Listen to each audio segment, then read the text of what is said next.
These are the kinds of things we need to see more in the website and the, on the internet and all that, so people can actually understand it. And even, when the salesperson is going and talking to the customer, we need to actually make it very simple. More on the core values of the ethics of this business. The current predicament, as I said, TAKAFUL remains for Muslims only. Muslim countries largely have conventional insurance companies. TAKAFUL companies give more focus to selling than marketing. Customer has little understanding of what it all means.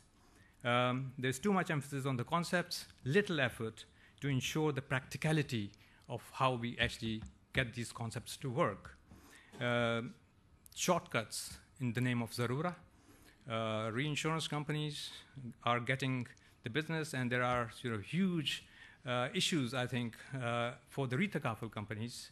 And that debate is going on, and I think in the maybe later sessions today or tomorrow, I think these things will come out. Insufficient support, I think, at the government and regulator level. And all of this is creating problems and weaknesses in the whole way we are going forward. Cut and paste approach from the conventional products into the TAKAFUL, which actually then kills the innovation that you can have. It remains niche in our minds and therefore in the market. We're not really going ahead and going into the commercial risks and all of that. All of that is going into the conventional space. TAKAFUL is only a niche. And that creates issues of risk-based capital, ERM, and the KPIs and the management information with which we can actually measure its performance, its success, and so on. Young industry, as I said, running high expense ratios and wastage of capital, and then low retention overall, I think, within the industry. And it's sort of more, there is a lot of capital in the TAKAFUL companies, big capital, but they're not really able to service that capital with the risk that that capital needs to have. It's basically investment driven and very little underwriting results driven. This is the brand we have. We build expectations without emphasizing on the caveats. It gives the semblance of false promises. Customers are approached with a proposition of insurance that is distinct and unique, TAKAFUL, the values. Claims are met, service is provided, but TAKAFUL brand is actually much, much more than that.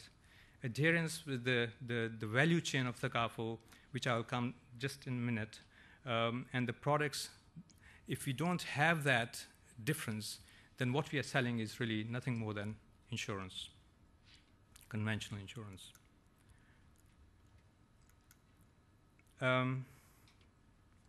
TAKAFUL is good for all.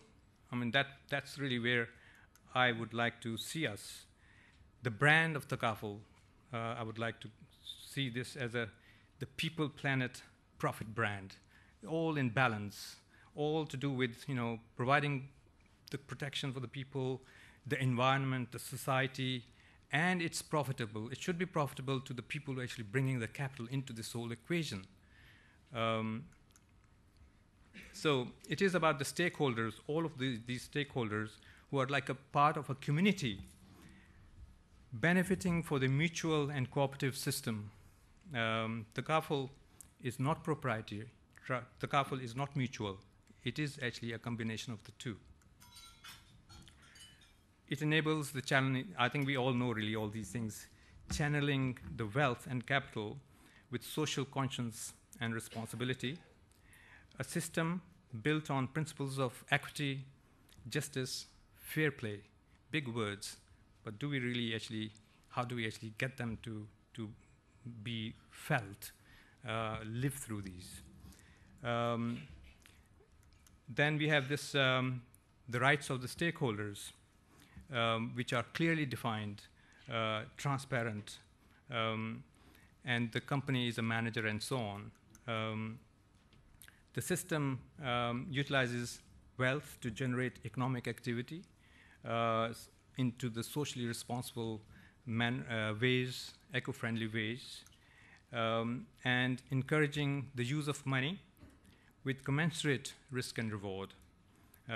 These are the kind of things that really defines TAKAFUL. These are the kind of thing that actually makes it different from insurance.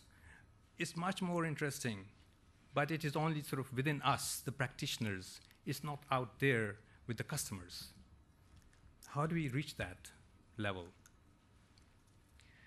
Selling without marketing carries a reputational risk.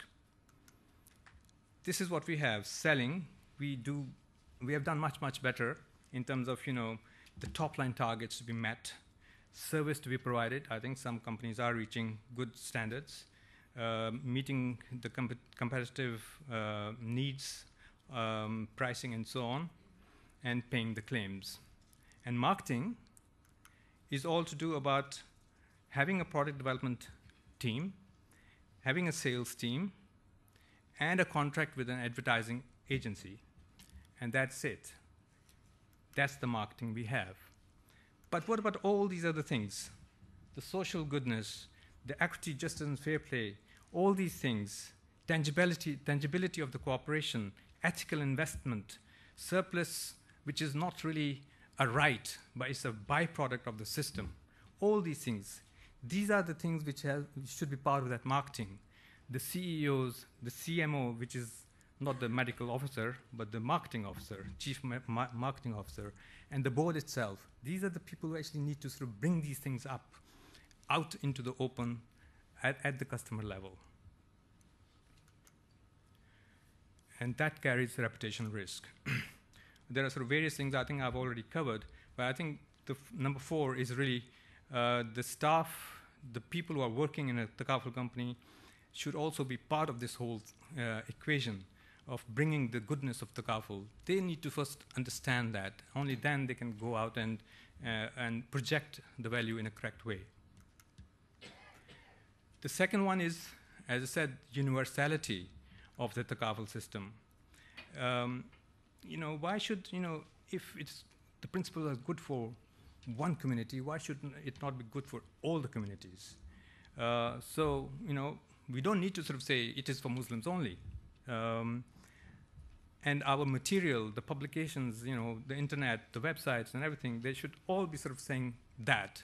At least that's the kind of standardization that the industry can do without involving anyone else, regulators or whatever. This is within us. This is a self-regulation. This is what we can do. Do it, and talk about these values of TAKAFUL so that people can actually get that message.